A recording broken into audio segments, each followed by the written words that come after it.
I want to thank you. I'm going to offer to hand out some things. I generally have a presentation that I put up on television or on the screen for somebody, but I didn't think with the light in here it would work. But if anybody wants one of these, I'm going to hand them out. First of all, I want to tell you, Washington is broken. Now, I don't really need to explain that to you, but I'm going to try to show you why Washington is broken, and I'm going to do it right here with these pamphlets. Does anybody want one of these as we get them out? Sure. I've got about 4 of them that I got to keep one. Oops. I'll get them. Yeah, I'm going to ask you to share that one. Yeah, if you can. It's taken from your time. Get moving. Yep. Okay. The first page, the number you want to see is called this, and the first page is from the Federal Elections Commission. Okay. That's how you keep track of how much money your congressman makes from special interest lobby. Okay. This is the 2012 election cycle. $608,000 in special interest lobby money. That's banks, insurance, liquor lobby, $600,000. Now, how much of that is in your district? Okay, that's page 1. Everything highlighted in red is not in the district. Okay, look at page 2. Now, everything on the first page. Second page, we have one that's highlighted in yellow. That's inside the district. That's a lower level candidate learning the system to give money to other candidates. If you look through the 12 pages, you'll see they're all in red, with the exception just a couple of yellows, and those are all lower level candidates learning how to bring their influence with money up the system. Okay? $600,000. Now, what are special interest lobby doing spending $600,000? Now, these are business PACs. Let me tell you what they're doing. They're buying influence. Washington is not listening to you because they're listening to them. That's what it amounts to. Now, Dinesh D'Souza is being prosecuted right now. Yes. You know why? Because he gave a couple $1,000s to some friends to give to a candidate that he went to school with. That's what they're accusing him of. Okay? Let me tell you what they're doing. Now, this is not illegal. I'm not telling you this is illegal. This is what they're doing, and it's all right here on the Federal Elections website. Okay? No one goes there. No one looks it up. Go to the back of the 12 pages of all red. What they do after they get all this money, John Boehner took in millions and millions, like $20 million. Okay? Now, when that money comes into your campaign coffers, you can transfer that money to another candidate or another office, no limits. Now, PACs are allowed to give more than you are, first of all. Now, if you got $1 million and you want to buy some influence, you can't give $1 million to one committee. But you know what you can do? You got 200 congressmen, you can give more than you can give, okay? Over $5,000 each for each section of the cycle. But let's just say 5,000 times 200 U.S. congressmen. How much is that? That's $1 million. Okay? And your lobby can do it, and then another lobby can do it. And they transfer $1 million into the campaign, and then you know what they do? They transfer money out of one campaign to another campaign, did exactly what Dinesh D'Souza did for a couple $1,000s, and they're doing millions. $300,000 of the $600,000 was transferred up to another committee. This is the game. January last year, the freshman Republicans, the Tea Party Republicans that went in, they took their committee assignments away. Congressman Westmoreland came out in the news and said the reason we did it was because of the a-hole factor. They wouldn't go along to get along. Now, I don't think that's cool. See? They wouldn't go along to get along. They wouldn't shift the money around. Now, this is the reason that we're having the problems in Washington. Over 50% of the people don't like Obamacare. Gallup's rating at 70%. Well, if 70% of the people don't want it, why won't they overturn it? The Democrats could overturn it any time, and the Republicans could overturn it any time. The money doesn't want them to overturn it. That's why they're doing it. Next page, 2013 budget. The omnibus budget just passed. Cut military retirement pay. Doubled taxes on airline tickets. Increased spending. Continue funding Obamacare, including abortion funding. All of that was in there, and they knew it. Now, then, and your congressman voted for it. But he did protect his congressional retirement, just not the military retirement. 40 show votes. Show votes to overturn Obamacare in the House. 40 of them. Why'd they do 40 votes? They knew every vote meant nothing. That the Senate was not going to take it up. They didn't take it up the first time. They didn't take it up the 40th time. It was all just a game. Look at me. We're voting. When they passed the day before, they passed the funding for Obamacare. 10 times they passed the funding. That's where they could have stopped it. But they didn't want to. If they wanted to, they would have. Okay? The reality is the 40 show votes, it's a game. You don't have to take my word for it. I carry this book around with me. This Town, #1 bestseller last year. Right out of the middle of this book, you can sum this book up with the game. This is by Mark Leibowitz. He's talking about Jack and Ed. I asked Jack Quinn what appealed to him about Ed Gillespie when they first started bonding in the bipartisan DMZ zone of the green room. They would speak back and forth to each other on television for us. It's entertainment. He said, in reality, off air, everyone in Washington is joined in a multilateral conga line of potential business partners. And Ed is in on the joke. He said, the joke, what's the joke?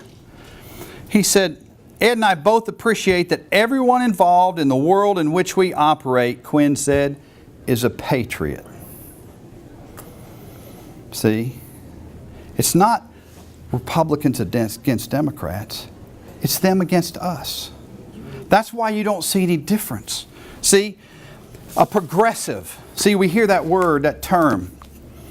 What a progressive is a big government guy, whether he's a Democrat or a Republican. They're buying votes and they're using our money to do it. Okay? This is just called reality. They're in it for themselves, and we're just the sheep. Now, the next page shows the show vote. Now, Congressman did not vote for it. He wasn't in Washington, but it did to cut the abortion funding. But they passed the funding the day before. They knew the funding was in there. Oh, we forgot the funding, and now they want to put give the money back to the retired military because they're catching so much flack. But they knew it was in there when they did it. See, if they didn't want to cut it, they wouldn't have done it. They raised spending. They just cut retirement.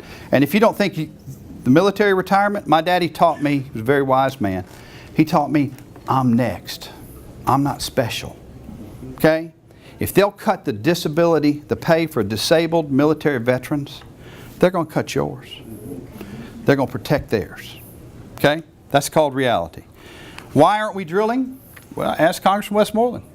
In 2005, he voted to ban drilling for oil and natural gas under the Great Lakes. Why would he do that? Protecting somebody. Maybe that's $600,000 in special interest lobby. I don't know. I'm just saying. In 2007, Lynn Westmoreland co-sponsored a bill with Maxine Waters to expand the subprime mortgage. I asked him about that bill here one day. I said, "Why did you do that? That doesn't make sense. It just doesn't make sense." He said, "Well, Chip, the economy is driven by house building. We got to get house building to get the economy going."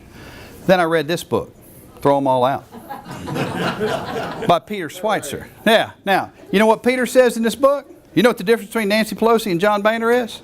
In insider trading? This scared them so bad, in the 2012 election cycle, they passed the anti-insider trading bill because they were scared of this book.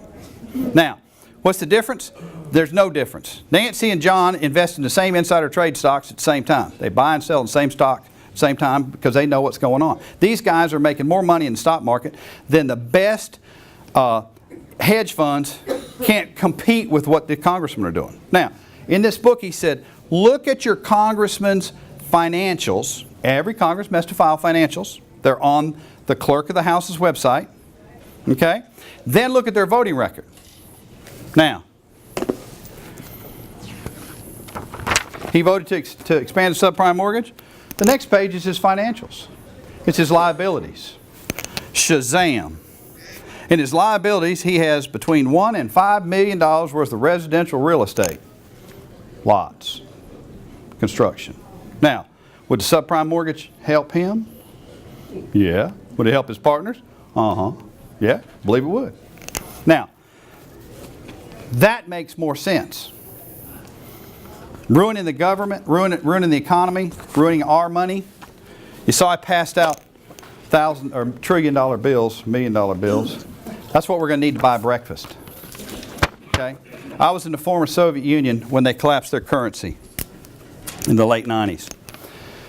Men and women come up to me on the street and beg to sell me their products. Grown men and women, please buy this. Because they wanted money. They needed money. They couldn't get money. We were feeding the orphans, and what we would call, they called them pensioners, we would call it Social Security. And the headline of the Moscow Times read, $1 million roofs. And I'm like, who in the world would spend $1 million? People are starving in the streets. And I read the article, and they talked about the money, how high quality the Russian money is. It's made out of linen paper, just like ours. It's English-speaking paper. I can't read Russian, by the way. I know bathroom, restaurant, ice cream. They got great ice cream. You would think a cold country wouldn't have great ice cream, but they have great ice cream. And beautiful, my wife's Russian. Magnetic strip, 2 watermarks. It's almost impossible to counterfeit. They were shredding the money and mixing tar with it and making roofing out of it. And you go, whoa, baby. They were shredding the money and making tar and making roofing out of it because it was worthless. Only the government can take 2 products of value, ink and paper, and make something worthless. It's hard to get your head around this. I mean, I'm there and I'm watching this, and you know, we're doing ministry, so I can't, you know, but I'm thinking about this. Why would the government do this? It seems so counterproductive. And then I studied it. This has happened over and over again. It's always happened for the same reason. Caesar did it. The Germans have done it. We did it in this country early on before the founders, and we've even done it a couple times since. But it's been a long time since it's been here. But they always do it for the same reason. The politicos do it to steal the wealth of the people. In the Russian economy was a closed economy, and the people had huge bank accounts because you had to wait 10 years to get a car. You signed up for it. And there's a joke there. They said, you know, the guy signs up for a car, and he says, well, when's it going to be? I says, 12 years. He says, 12 years. I says, is it going to come in the morning or the afternoon? I said, well, what difference does it make? Well, the plumber's going to be there in the afternoon, so I want. And that's the way the system worked. It was crazy. But this is the reality. And why did they print the money and dump it in? Because they wanted to steal the fruit of the labor. Those people had huge bank accounts, enough to live off for the rest of their life and be fine. And the government wanted the fruit of that labor. Think of IRA, 401k. If they come and suck it out of your account, you're going to be mad. You'll probably get your guns and go and get them. But if they destroy the currency, then you'll stand around like they did in Russia. You'll go, what happened? It's so it's just crazy. But what they do, they print money and dump it in. They get value for the printed money, and eventually they destroy the value of your currency. Okay? We were facing similar situations in the 80s when Reagan came in, and he explained this very well. And it's always done by the government. They do it on purpose. Caesar got in debt. He was had too many foreign wars. So he said, oh, I'm going to tax everybody. He collected all those silver coins, the denarius coins made out of silver. He said, okay, melt them all down, mix junk metal with them, make them out of 50% silver, and I'll pay off my debts with half the money. By the time Rome fell, the denarius was down to 1% silver. Okay? This is reality. There's nothing new under the sun. What has happened before will happen again. And they're playing you. That's just the reality of it. Now, how are you going to change it? You got to take them out. You got to do what the Constitution says. People said, do you believe in term limits? No, I believe in the Constitution. The founders were right. It's we the people's responsibility. That's why I wear this pin over top of my name. Not under my name, not beside my name, over my name, because the sovereignty in this country is you, we the people. We the people need to take our sovereign responsibility to make sure that our employees are doing their job, and fire them if they're not. Educate them if they're educatable. Just like in my business, I'm a small business owner for 30 years. If my employees are not doing their job, it's my job to educate them or fire them, replace them. That's what I'm supposed to do. And it's our responsibility. The constitutional framers had it right. They believed in self-government, and the people. Constitution starts off with we the people. We're the sovereigns. Any questions?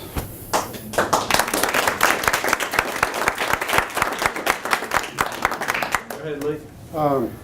Chip, that book, Schweitzer's book, Yes, sir.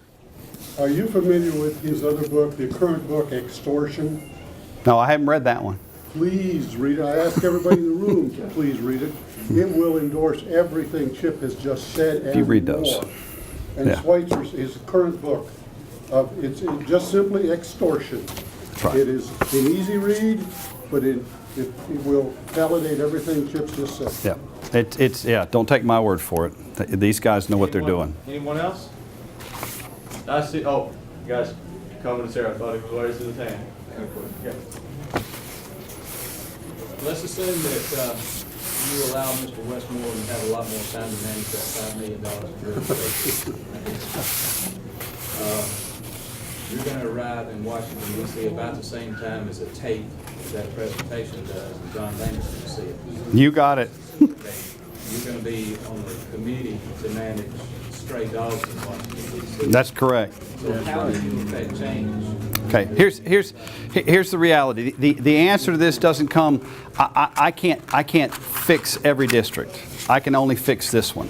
Okay, and the rest of the we the people have to fix their own districts. One of the scams that the players play is they say, "Hey, you guys work really, really hard and go over there and work in that other district, and get rid of those Democrats." And the Democrats do the same thing. They say, "Go over there and work really, really hard in that other district and get rid of those Republicans." And you know what? They know that it's a scam.